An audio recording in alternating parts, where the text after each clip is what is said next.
There was a time when John Okafor's brilliant acting made so many people laugh, but you probably don't know him by that name.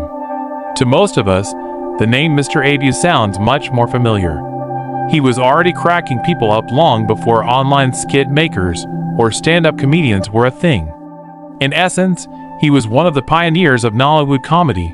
However, a couple of months back, he was hospitalized and his leg was subsequently amputated. But it wasn't the fact that he was amputated that left people surprised. Rather, it was how it was done. His family had to ask for help on social media to pay his medical bills.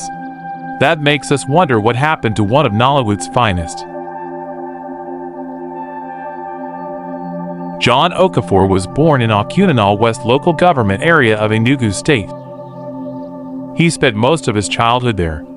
He would only move to join his brother in Sapil after his father's death when he was just 13 years old. With his father gone, he had to do a lot of menial jobs just to sponsor himself through school. On one occasion, he had to drop out of school due to financial issues. He eventually attended the Institute of Management and Technology in Enugu. After his schooling, he did anything possible to make ends meet, from teaching karate at schools to selling shoes and medical equipment. While this was going on, there was not one single hint that he was going to venture into acting. His acting career kicked off when he was cast in 3 soap operas while working with the Anambra Broadcasting Service. But it was when he started working as a production assistant that producers began to recognize this man's talent for cracking people up.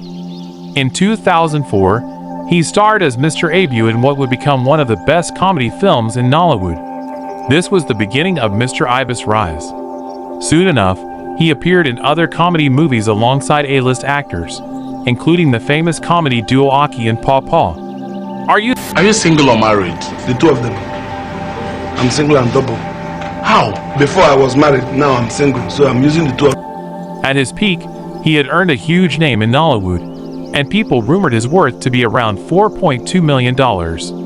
But then his downfall came, starting with the kidnapping of his wife and son in 2011. The kidnappers asked him to pay a ransom of 6 million naira, which he found difficult to raise. But in the end, he was able to raise money with the help of his friends. Now, while 6 million naira might seem like a large sum, it shouldn't be too difficult for Mr. Ibu. I mean, the guy is one of the biggest actors in Nollywood. Well, if you think about it, it would seem like Mr. Ibu already had financial issues that nobody knew about. However, just a year after his wife and son were released, his son died in the hospital. He had previously been diagnosed with inflammation of the liver. This was a huge blow to Mr. Ibu, and years later, he described that his son's death was in part due to the negligence of the hospital and that he was affected.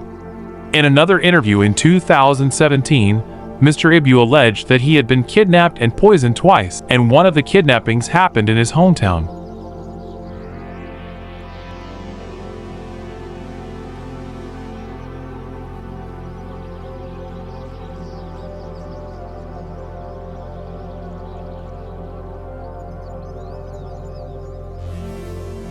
He claimed that one of the attacks was by his village people, and it's not hard to see why he thought that.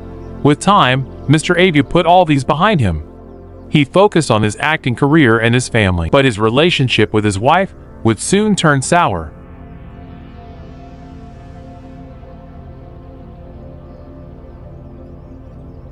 This happened after his adopted daughter Jasmine came into the picture. While Jasmine and Mr. Ibu portrayed a father-daughter relationship on social media, his wife came out to describe their relationship as more of a sexual one. And it makes sense because who adopts a grown-up? And why even adopt her? The relationship seems suspicious because of his wife's comments. Yet she also shares his last name, which lends some truth to her being his adopted daughter. Either way, Mr. Ibu soon had some serious health issues to deal with. Around July 2020, he suddenly started developing a protruding belly, and this continued for a while. Naturally, you'd expect these symptoms to be from a medical condition, but according to him, the cause was simple but shocking.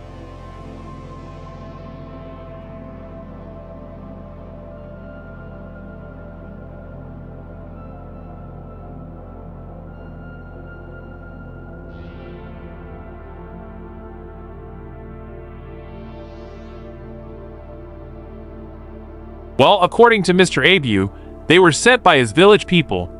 And this isn't the first time he'll be referring to these village people. So while his story may seem unclear, there may indeed be some truth to it. Anyway, 2020 was the time when everyone was indoors. Even the most sociable had to remain indoors for fear of an unseen enemy. It was also when Mr. Ibu decided to venture into music, releasing 2 songs in October. But unlike acting, music wasn't really his thing. His songs didn't get quite the attention that his movies usually attracted. At this point, Mr. Ibu didn't command the kind of influence he once had in Nollywood. The type of comedy movies he acted in became less popular.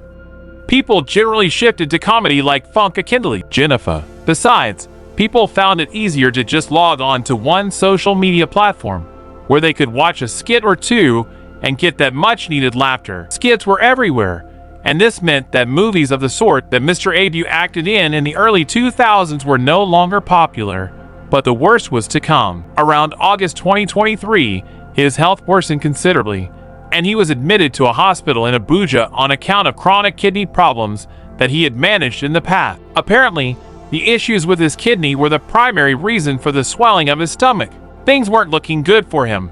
However, his fans and other Nollywood personalities offered words of encouragement on social media to support him and help him through the period of difficulty. He recovered soon enough, but things just weren't the same for him again. All the health issues he was facing, coupled with his reduced involvement in movies, took a toll on his finances. After his discharge, Mr. Ibu became more active on social media with regular posts and sometimes skits. It seemed like everything was fine until he was hospitalized again in mid-October. This came just weeks after his recent discharge, and this time it was more serious. He took to social media to share his plight with people. In the video, his daughter also lamented that the compounding medical bills had finally taken their toll on him and the family. Going on, Mr. Ibu needed help to be able to afford treatment. This video was a sad one, reflecting just how bad things had become for him.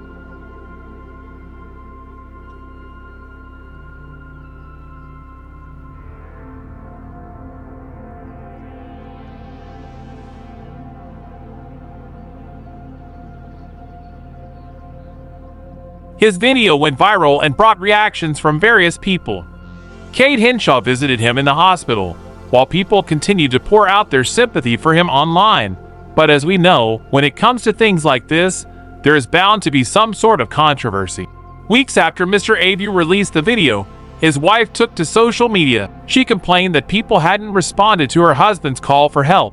This included the Actors Guild of Nigeria, the professional body for actors in Nigeria. She came under fire for her claims. Many accused her of focusing too much on money instead of caring for her husband. About 2 weeks later, his leg was amputated after 7 surgeries, as the doctors deemed it necessary to keep him alive. Mr. Ibu would have to accept his new reality, one with an amputated leg. While all this was going on, some back and forth ensued between his wife and his supposed adopted daughter, Jasmine. The duo took to social media several times to level accusations against each other, mostly around Mr. Ibu's condition. At one point, Jasmine accused Stella Maris of taking over money people donated for his sickness. Then Stella accused her of controlling Mr. Ibu's money. And of course, we don't know who's right here. It could be both of them, either of them, or the accusations could be entirely false. At the end of the day, Mr. Ibu has gone through a lot. He's had to deal with several hospitalizations and the financial drain that comes with it. His health hasn't improved despite all the money spent. He's even had to deal with some sort of public embarrassment. We can only hope that he recovers fully from his illness and gets back to putting a smile on our faces.